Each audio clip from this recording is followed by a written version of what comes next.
পৃথিবী করে কি একটা নির্দিষ্ট সময় পর পর, এটা যদি আমি ধরি পৃথিবীর অবস্থান আর পৃথিবীর একটা কক্ষপথ, নির্দিষ্ট সময় পর পর আবার ওখানে আসবে। কত সময়?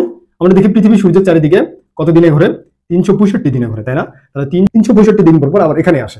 এটাই বলছে এই ধরনের গতিকে কি বলবো আমরা? পর্যাবৃত্ত গতি বলবো। আর কি হতে পারে? আর একটা গতিশীল পথ হতে পারে, যেমন এই বৃত্তাকার যে পথটা আছে, এই বৃত্তাকার পথকে যদি আমি একটু চাপা দিই, জিনিসটা কেমন হবে দেখতে? এরকম হবে না? এরকম চাপা দিলে এরকম হবে। আর একটু যদি চাপা দেয় দেখতে কেমন হবে? সরলরৈখিক পথ হয়ে যাবে না? এরকম সরলরৈখিক পথ হয়ে যাবে। আর একবার খেয়াল করো, এই বৃত্তাকার পথকে আমি একটু চাপা দিলাম, চাপা দিলে কেমন হবে? এরকম চিকন হয়ে যাবে রাস্তাটা। আমি আর একটু চাপা দিলাম, তাহলে এই রাস্তাটা কেমন হয়ে যাবে? একটা সরলরেখা হয়ে যাবে না? তো এখন কল্পনা করো, এই কণাটা আমার, এই কণাটা এখান থেকে ঘুরে এখানে আসলো। তাহলে এখান থেকে এই কণাটা যদি আমি এখানে হিসাব করি, এখান থেকে ঘুরে কোথায় যাবে? এখানে অবশ্যই আসবে। আবার এই কণাটা ঘুরে এখান থেকে এখানে আসলো, ভালো করে খেয়াল করো। তাহলে এই কণাটা ঘুরে কোথা থেকে কোথায় গেল? এখান থেকে এখানে আসলো, এখানে যায়নি কিন্তু, এখান থেকে এখানে আসছে। তাহলে এই কণাটা ঘুরে কোথায় যাবে? আবার এখানে আসবে ঘুরে। আবার এই কণাটা কি করলো? এখান থেকে এখানে গেল। তাহলে এই কণাটা কি করবে? এখান থেকে এখানে আসবে। তাহলে আবার এই কণাটা করবে কি? এখান থেকে এখানে আসলো।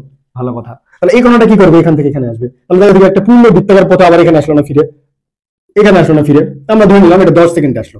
কত সেকেন্ড? 10 সেকেন্ড পরে এখানে আসলো। পড়া করো, ধরুন এই কণাটা এখান থেকে এখানে আসলো, এই কণাটা এখান থেকে এখানে আসলো। সেম আমি যদি এই মাথাটা এখানে ধরি মাঝখানে, তাহলে এই কণাটা কোথা থেকে কোথায় যাবে? এখানে ফার্স্টে আসবে। এই রাস্তাটা চিপা করে দিছি, এরকম হয়ে গেছে সরল রেখা। আবার খেয়াল করো, এই কণাটা এখান থেকে এখানে আসলো, সেম করবে কি? এই কণাটা এখান থেকে এখানে আসবে। তারপর এই কণাটা কোথায় গেল? এখান থেকে এখানে গেল। ভালো কথা। তাহলে এই কণাটা কি করবে? এখান থেকে এখানে যাবে, তাই না? তারপর আবার করবে কি? এই কণাটা এখান থেকে এখানে আসবে। ভালো কথা। তাহলে এই কণাটা কি করবে? এখান থেকে এখানে চলে আসবে। তাহলে কি হচ্ছে?